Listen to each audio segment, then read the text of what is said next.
अस्सलातु वस्सलामु अलैका या रसूल अल्लाह व अला आलिका व अस्हाबिका या हबीब अल्लाह। अभी जो ज़ियारत आप कर रहे हैं जनाब अय्यूब अलैहिस्सलाम की कब्र मुबारक की है, ये उनका रोज़ा पाक है। नबी अल्लाह हज़रत अय्यूब अलैहिस्सलाम का ज़िक्र कुरान पाक में बहुत ज़्यादा आया है। सब्र के बारे में साबिरीन में से सबसे ज़्यादा साबिर तरीन नबी गुज़रे हैं। हज़रत अय्यूब अलैहिस्सलाम हज़रत इसहाक़ के पोते और हज़रत इब्राहीम से उनकी नस्ल जाकर मिलती है। हज़रत अय्यूब अलैहिस्सलाम ने अपनी ज़िंदगी में बहुत अरूज देखा, फिर रब की मोहब्बत में उन पर अल्लाह ताला ने आजमाइश रखी। अल्लाह ताला ने उनका इम्तिहान लिया और उन्हें एक जिस्मानी बीमारी में मुब्तला किया। उनसे उनकी औलाद, उनकी बादशाही सब ख़त्म हो गई और उनके पास सिर्फ उनकी बीवी बची थी जो उनकी खिदमत करती थी। और वो सब्र की उनकी इंतहा इस हद तक थी कि जब उनके जिस्म से कीड़ा उतर जाता था तो आप उस कीड़े को उठा के वापस अपने जिस्म पर रख लेते थे कि अल्लाह ताला ने मेरे जिस्म को इनका रिज़्क बनाया है। वो अपनी तकलीफ़ से ज़्यादा अपने रब की रज़ा पर राज़ी थे। हज़रत अय्यूब अलैहिस्सलाम से वाबस्ता एक बहुत मशहूर वाक़या है जो मेरे दिल को बहुत मानूस है। हज़रत अय्यूब अलैहिस्सलाम जब बीमारी से अल्लाह ताला ने उनको शिफा अता की तो हज़रत अय्यूब अलैहिस्सलाम के सहाबी ने उनसे सवाल किया कि या नबी अल्लाह अलैहिस्सलाम, आप जब आपको शिफा मिल गई है ये वक्त ज़्यादा अच्छा है या जिस वक्त में आप तकलीफ़ में थे वो वक्त ज़्यादा अच्छा था? हज़रत अय्यूब अलैहिस्सलाम ज़ारो कतार रोने लगे, फरमाने लगे कि वो वक्त ज़्यादा अच्छा था। नबी अल्लाह थे, इनके सहाबी ने उनसे सवाल किया परेशान होकर कि या नबी अल्लाह अलैहिस्सलाम वो कैसे? तो जनाब अय्यूब अलैहिस्सलाम फरमाने लगे कि जब मैं बीमार था ना तो दिन में एक दफ़ा मेरा रब मुझे आवाज़ देकर सलाम करके मुझसे मेरी खैरियत दरियाफ़्त करता था। जब से मैं तंदुरुस्त होता हूँ मेरे रब की आवाज़ नहीं आती। अब मेरा रब मुझे सलाम करके उस तरह से आवाज़ नहीं देता जब मैं तकलीफ़ में था। और बहुत ज़ारो कतार रोए। तो ये साबरीन के सब्र की इंतहा है जो विरसे में अल्लाह ताला ने नबी पाक सल्लल्लाहु अलैहि वसल्लम और फिर आगे से अहले बैत के सारे सहाबा कराम के अंदर डाली कि सब्र की इंतहा इस हद तक कि वो रब की रज़ा में भी राज़ी, रब की दी हुई तकलीफ़ में भी राज़ी, रब ने जब उस इम्तिहान को, उस आजमाइश को ख़त्म किया तब भी राज़ी। लेकिन तकलीफ़ में कभी भी रब पर कभी किसी भी नबी ने, ख़ास तौर पर हज़रत इब्राहीम अलैहिस्सलाम की नस्ल में जो नबी पाक सल्लल्लाहु अलैहि वसल्लम और फिर इमाम हसनैन पाक और फिर आगे सिलसिला चलता है, में कभी किसी ने रब से कभी कोई शिकवा नहीं किया किसी तकलीफ़ का, किसी दर्द का, उसकी रज़ा पर राज़ी हुए। इसी सलाम हो या साबिरीन नबियों के सर नबी जनाब अय्यूब अलैहिस्सलाम। अब जो ज़ियारत आप कर रहे हैं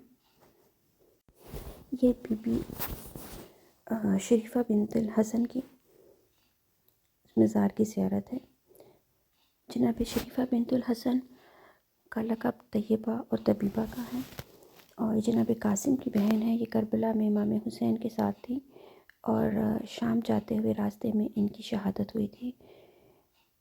इनके रोज़े पर लोग मन्नतों के लिए मांगने के लिए आते हैं। ख़ास तौर पर जो बीमार हैं, जो माज़ूर हैं, वो शिफा की नीयत से आते हैं। और आप यकीन कीजिए दरबार में जगह जगह बैनर्स लगे होते हैं, फ्लैक्सेस लगी होती हैं जिन पर लोग अपनी मन्नतें लिखते हैं और अपनी मन्नतें पूरे होने के बाद, उसकी अदायगी के बाद वहाँ पर बैनर्स लगा कर जाते हैं। बेशक देने वाली रब की ज़ात है, अता करने वाली रब की ज़ात है, लेकिन ये प्यारे वसीले अल्लाह ताला ने बनाए हैं। और यकीन कीजिए इन ईमान से मांगिए, इन मांगना खुदा से है लेकिन वसीले से मांगिए तो रब अता करता है। बेशक रब ही अता करता है लेकिन ये उसके प्यारों के वसीले हैं। यकीन कीजिए, मांग के देखिए, आपको अता होगा। यहाँ पर बाकायदा कुर्बान गाह बनी हुई है जहाँ पर लोग कुर्बानी करते हैं, जो जिनकी मन्नतें पूरी होती हैं वो मन्नत की अदायगी के तौर पर कुर्बानी करके जाते हैं यहाँ पर। और बहुत बहुत दूर से लोग आते हैं।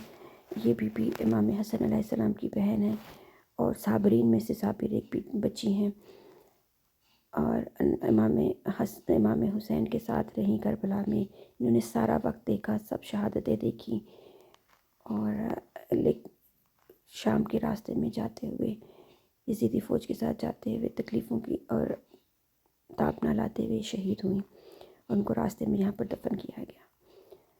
سلام ہو بی بی آپ پر، آپ کے صبر پر، آپ کے اہل خانہ پر، امام حسین علیہ السلام اور بی بی زینب علیہ السلام، جناب سید سجاد، آپ سب پر سلام ہو۔ اللہم صلی علی محمد و علی محمد۔ اب جو زیارت آپ کر رہے ہیں جناب حور علیہ السلام کی جو ذبح کی ہے، جناب حور علیہ السلام کے بارے میں بے شک آپ لوگ سب جانتے ہوں گے۔ یہ تھے تو ابن زیاد کے فوج کے سپہ سالار، یزیدی فوج کے سپہ سالار تھے۔ جب اللہ تعالیٰ کسی پر رحمت کرنے آئے تو وہ بڑا بے نیاز ہو کر عطا کرتا ہے۔ حضرت حور علیہ السلام کے ساتھ بھی ایسے ہی ہوا، اللہ تعالیٰ نے ان کا دل جیسے لمحے بھر میں بدلا۔ یہ واقعہ بہت لمبا ہو جائے گا اگر میں بیان کرنے پہ آؤں تو، مختصر سی بات اتنی ہے کہ حضرت حور علیہ السلام 2 دفعہ امام حسین کے پاس آئے، ان سے ابن زیاد کا پیغام لے کر، یزید کا پیغام لے کر کہ انہیں بیعت کر لینی چاہیے، لیکن امام حسین نے انکار کیا۔ جب وہ حور علیہ السلام کے جانوروں جب آئے، ان کے جانوروں کو بھی پانی پلایا، ان کے قافلے والوں کو بھی پانی پلایا، خود بھی پانی، تب جب آپ سفر میں تھے تب کا واقعہ ہے۔ تو حور علیہ السلام کا دل بہت مومن تھا، وہ بڑا پریشان ہوئے کہ کس طرح سے میں اس معاملے کو ٹال سکوں، لیکن اس نے ابن زیاد سے بات کی، ابن زیاد نے انکار کر دیا۔ تو حضرت حور علیہ السلام ساری رات سوچتے رہے۔ 9 محرم کی رات کو 10 محرم کی صبح فجر کے وقت امام حسین کے پاس آئے اور امام حسین کو سلام کر کے کہا کہ مجھے معاف کیجئے، جو اب تک میں نے کیا میرا دل نہیں مانتا، مجھے اپنی طرف قبول کیجئے، آپ کے قدموں میں گرے۔ حضرت امام حسین علیہ السلام نے انہیں اپنے سینے سے لگایا اور کہا کہ تو میرا صحابی ہے، میرے ساتھیوں کے ساتھ جب بھی ذکر آئے گا تم سب سے پہلے میرے صحابیوں میں گنے جاؤ گے۔ تو کربلا میں سب سے پہلے حضرت امام حسین نے حضرت حور علیہ السلام کو اجازت دی اور پہلے شہید حضرت حور علیہ السلام ہوئے۔ بس بات وہ ہے کہ جو عشق محبت محمد صلی اللہ علیہ وسلم میں سرشار ہو، اس کو اللہ حرام موت نہیں دیتا۔ اللہ پاک ہمارے دلوں کو بھی پاک اور صاف رکھے۔